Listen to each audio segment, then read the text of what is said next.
Hello, and today we're going to look at the Squier Classic Vibe 60s Telecaster. This guitar is great. It is the guitar that someone buys when they've either got loads of guitars and they want something with a certain flavour that you can't get without spending an astronomical amount of money, or it's a guitar that you get when you're trying to step up from a real budget guitar. Either way, this is quite a cool guitar. I'm really happy with it so far. I've had it for, I had it delivered yesterday and I've already taken it out and played with it live. Here's a little video of the unboxing.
So the Squier Classic Vibe guitar, I first come across one of these guitars in 2011 when I was teaching music at one of the local colleges, and a student brought in a Classic Vibe 50 Strat.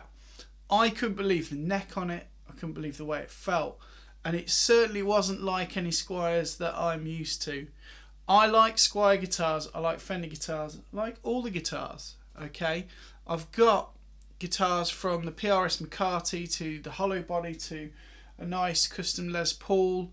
I've got a gold top Les Paul, lots of different guitars, but the Classic Vibe guitar is absolutely kind of, it's for the price, it's absolutely insanely well made.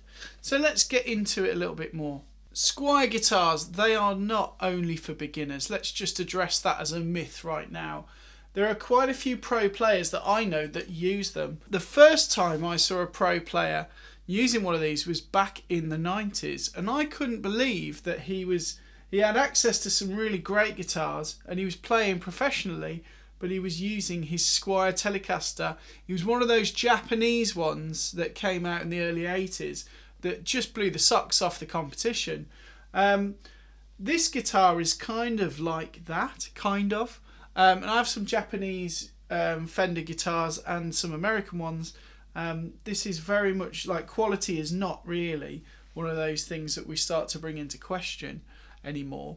And since the Fender have made their standard series in Indonesia, and these Squiers are made in Indonesia, I'm pretty impressed with the fact that these are actually cheaper than those, and the features on them are a lot nicer for the player. So you could use this guitar as a pro instrument. I'll talk about why and what makes it a pro instrument in a bit.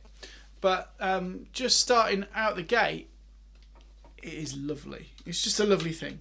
So let's just start with the construction. It's using a nice piece of NATO wood for the body. It's got a nice piece of Indian laurel for the fretboard. To me, it looks like rosewood. If you'd have said to me, that's not rosewood, it's Indian laurel, I wouldn't really care, and I wouldn't really know what you mean, because it kind of looks the same, kind of feels the same, kind of sounds the same.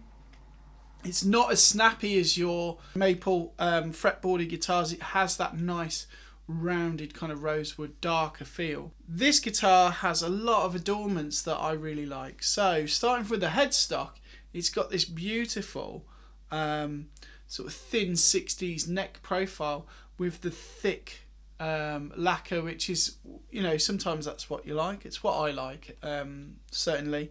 It has vintage tuners, and they look the part. They work really well. They're quite easy to dial in.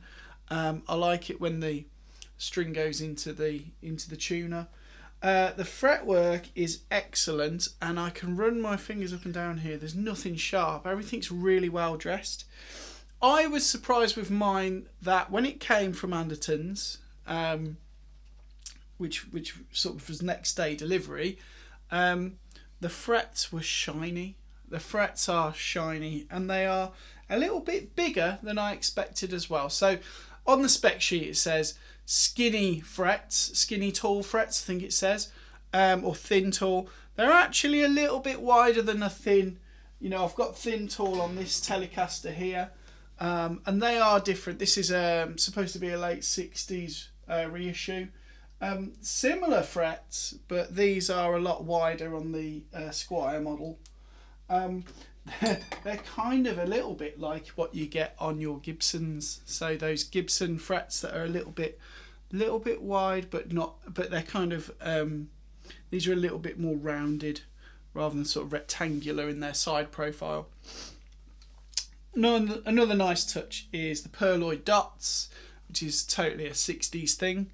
And a nice radius. It's not a 7.5-inch radius, which is what you get on the true sort of classic kind of guitar models. It's slightly thinner in the hand, but you know, 70% of making a guitar is what you're doing with the neck. And I say this because of the amount of effort that it goes into shaping a neck and to getting the right kind of precision around fretting, to get all of these pieces to work together, your truss rod cut, all of that kind of stuff. A lot of effort when you build a guitar goes into the neck, and the rest of it is kind of the body. You know, that's certainly on guitars like this, they're sort of cut out and finished, obviously, but there's not a lot of detail in them as there is in the neck. And it's lovely. The nuts cut perfectly as well. So I was concerned because it's a low price guitar, but the nut was absolutely spot on. Truss rod didn't need any adjustments. And when I bought my PRS brand new, I bought this brand new a couple of years ago, I had to adjust the truss rod. I had to do a little bit of cutting on the nut to just get it perfect. This I haven't had to do anything.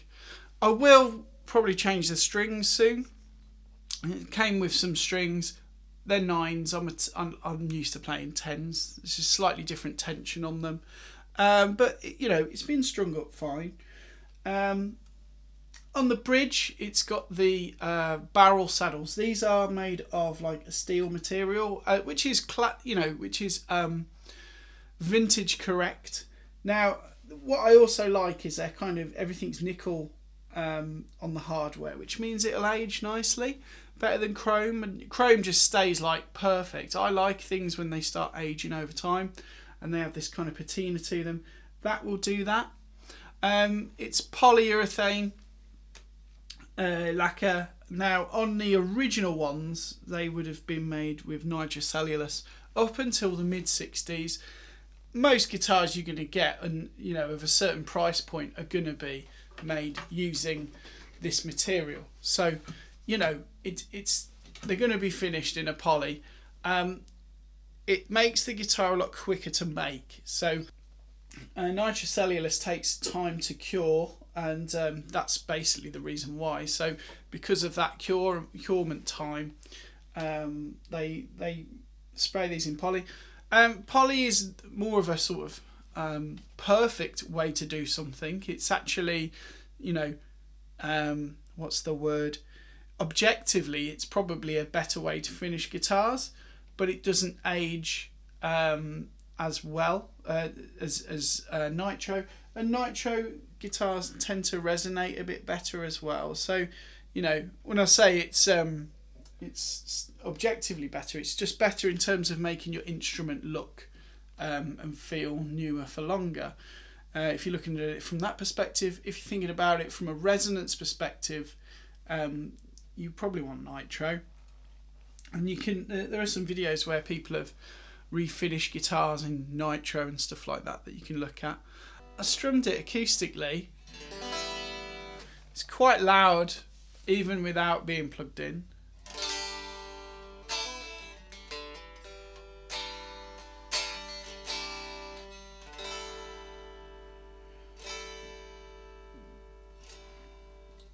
I actually thought my phone was going off on silent because it was in my pocket and it was vibrating. This guitar kind of does that. It's not a dead guitar by any means. It's quite a lively guitar, which is luck of the draw, you know. But I really enjoy that. Other things about it, it's got classic kind of deep sort of pickup switch, pickup input jack socket here. It's bound.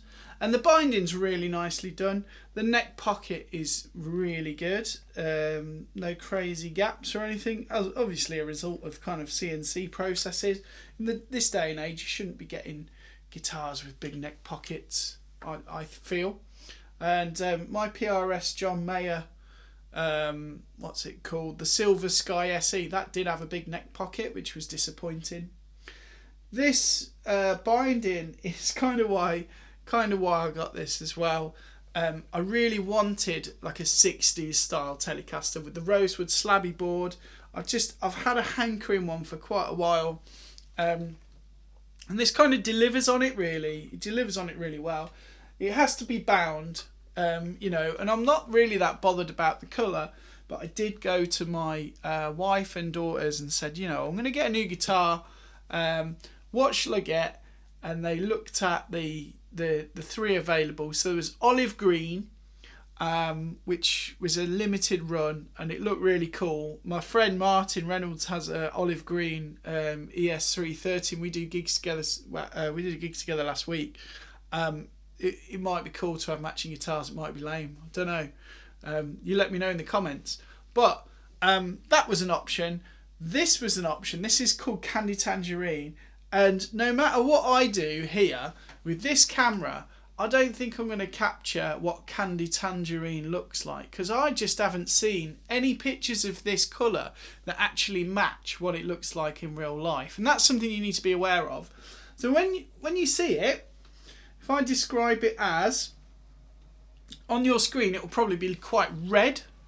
It's more like a coppery colour with a sort of metallic pigmentation throughout the colour scheme. So it's like a metallic copper with bits of kind of shiny material, but it's like somewhere between orange, red and copper, and I really love the look of it. I'm really glad I went for this option. It's a special run one. I don't really know what that means. Does that mean they only made 1 million? Or does that mean they made 100? Or does that mean they're only going to make them between X and Y dates? I don't know. But that's the one I bought. The Sunburst one would have been cool, but I looked at my guitar collection and I've got way too many Sunburst guitars. I've got 1, 2, 3, 4 Sunburst guitars, and then the outliers, the gold top, the pink paisley. I thought I'd go for something with a bit more sort of shininess to it. So there we go. The wood on it is really nice. Let's have a listen to some tones. Okay, Telecasters are great because only a Telecaster can be a Telecaster. I'm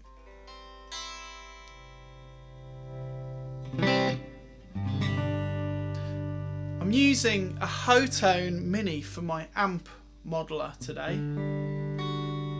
It's set to Mesa Boogie. It's set to a Mesa Boogie Lone Star, which is one of my favourite sounding amps actually.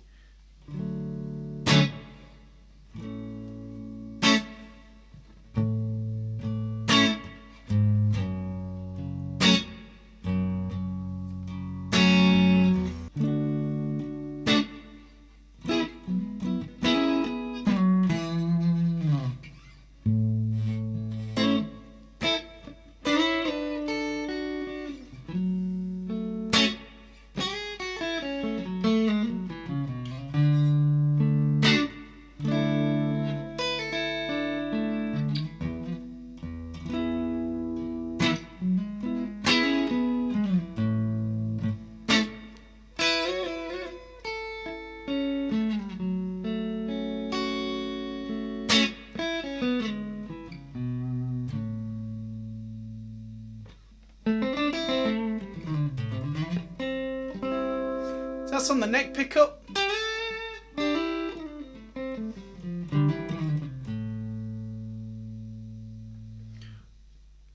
And then some chords.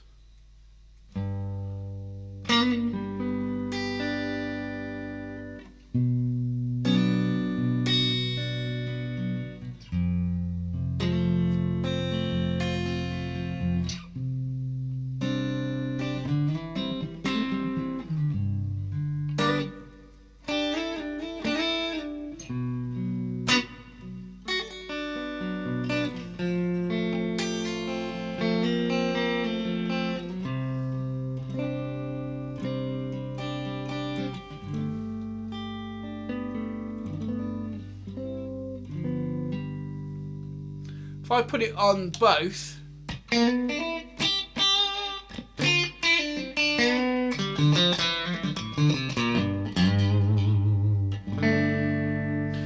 this is what it sounds like out the box. So I haven't done anything with this guitar yet. I am going to do something with the bridge, which I'll talk about later. So it's got a real nice kind of cut to it.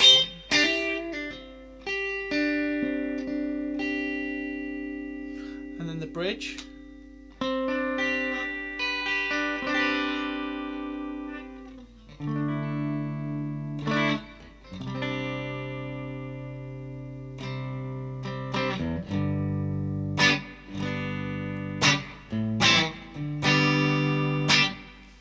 It's got a really nice balance between the pickups right from the off, that neck.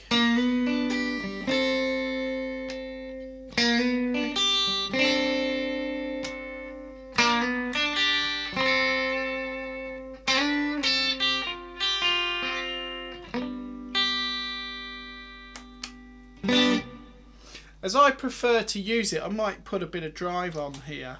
So it's added a bit of hum. That's what happens with these guitars. If you listen to that, it's nice.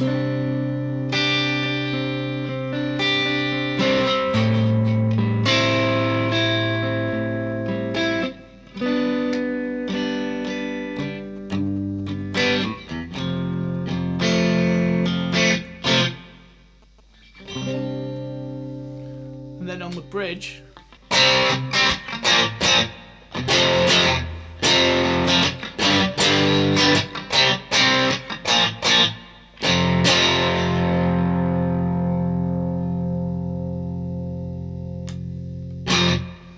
and then with some gain.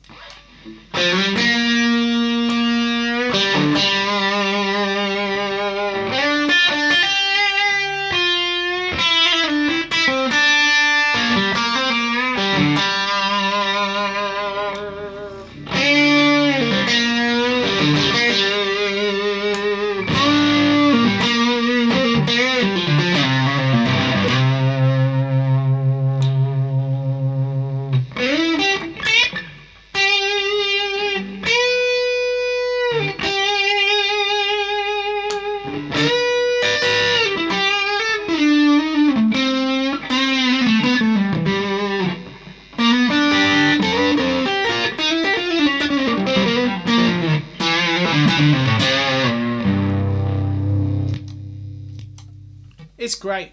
So there's some of the tones. You've got some gainy tones. You've got some nice sounds out of that guitar. So other things that are going on there to really bring that sound out. It's got decent pickups in the box. So this has got Alnico pickups. A lot of Squier guitars in the past and a lot of sort of lower end of the spectrum guitars of the same kind of price will probably just have a ceramic magnet with some wire. It's got Alnico pickups, Alnico magnets, which are the classic real deal really for sort of iconic kind of tele twang.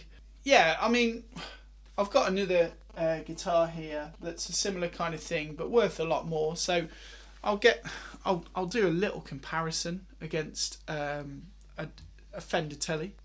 So this is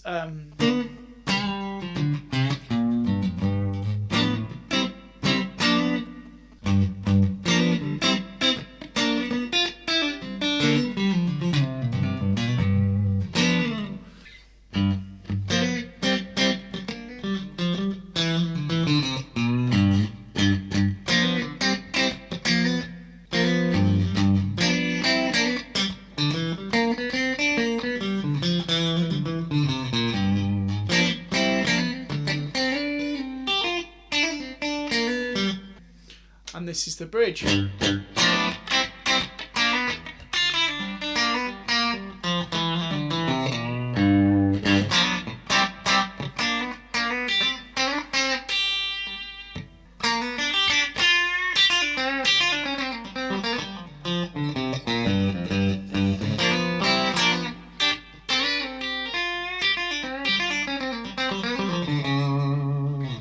This is with a 2000s Fender Japanese reissue, so a different kind of league really. Nowadays these retail for about £1,200. So this has got a maple fretboard, so that's going to be different, and it's got different pickups. These are the Artec pickups.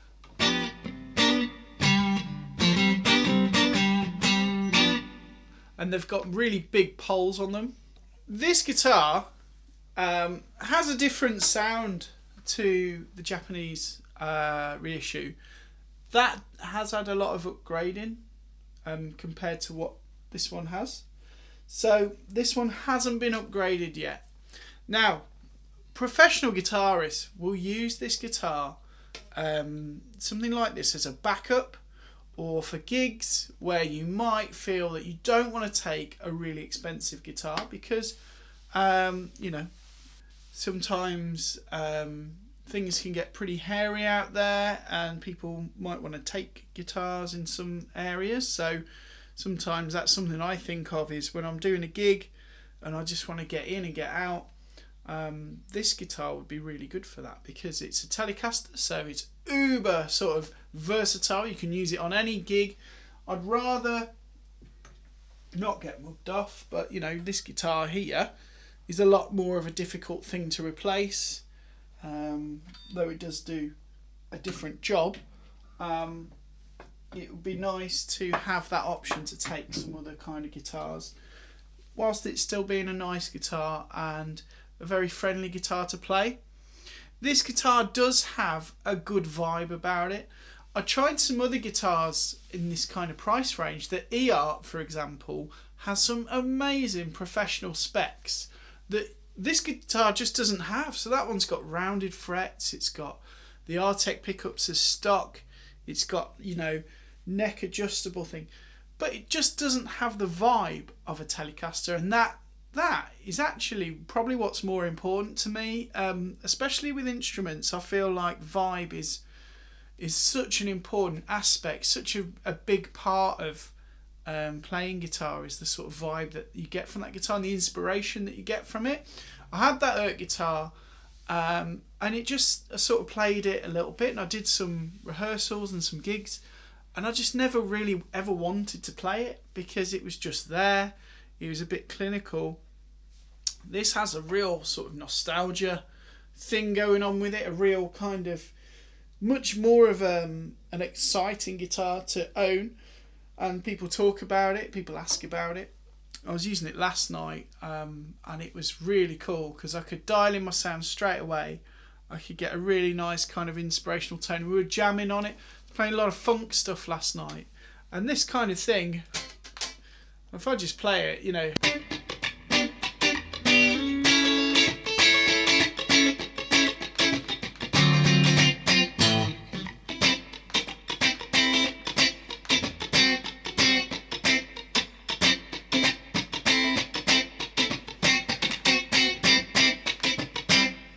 10 points to Riffindor if you can tell me what this one is.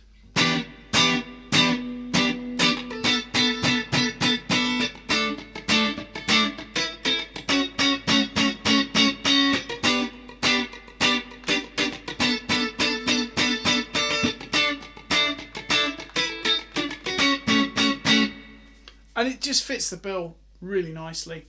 There we have it. Modifications. These are a great platform to modify. And one of my favourite channels is Dylan Talks Tone. It's a guy, he's normally in some trailer somewhere, probably travelling America, which is what I would probably do if I could.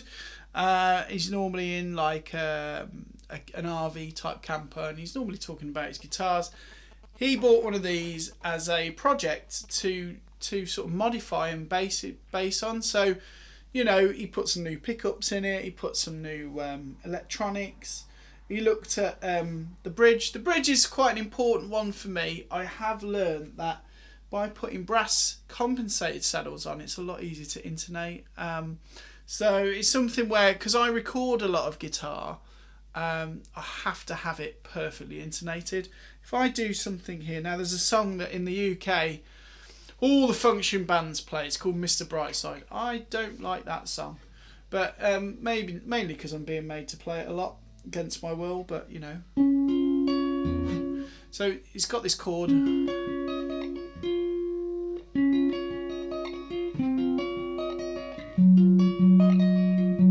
So there, that's your intonation test on any guitar.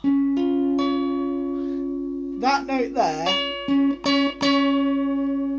they're just out, you know. So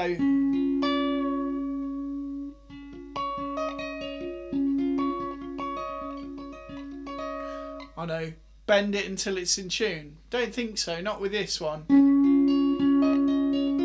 There it is. If I bend that, the lowest note, but then I'm going to be out from the bass, so it's just it's a non-starter. So the compensated saddles, I'll do a little video on that. It's a really easy mod to do. It's a really cheap mod to do because there's loads of those available. Add a bit of sustain to your guitar, whilst also making it easier to intonate. That's the one thing I'm going to change. In the long term, I think my daughter's got her eye on this guitar. Last night we had a jam with the kids playing Purple Rain, and she was playing piano, soloing over it. But she plays guitar, and I think she kind of wants this. So maybe when I'm maybe in a few years' time, and my wife decides to get me, you know, a proper 62 reissue or something, hint hint, for my 40th, let's say. I don't know, it's a couple of years away. Maybe this could be one that goes to my daughter, and she's got all the guitar she could ever really need. I would have loved a guitar like this when I was kind of learning. What I did have when I was learning at that age, at high school, was a Squier Telecaster Affinity Series, £50 guitar at the time. Really good, really good, and did a great job. And I played all the Rage Against the Machine on that guitar. This is so much better than that. It is so much better. This is more like what you would be getting from Mexico at that kind of era, probably, you know, the workhorse kind of guitar. I would put this in the workhorse category of guitar, but it does have a little bit of pizzazz because of the colour and, you know, some of these little features here. So there we go. I'd like to know your thoughts. Maybe leave us a comment, and it would be great if you could subscribe. I'm trying to get to 1,000 subscribers. When we get to 1,000 subscribers, I'm actually going to do a little thing where we're going to give out a pedal to somebody. It's going to be a Mosky Zen Drive clone. There we go. Thank you for watching, and see you next time.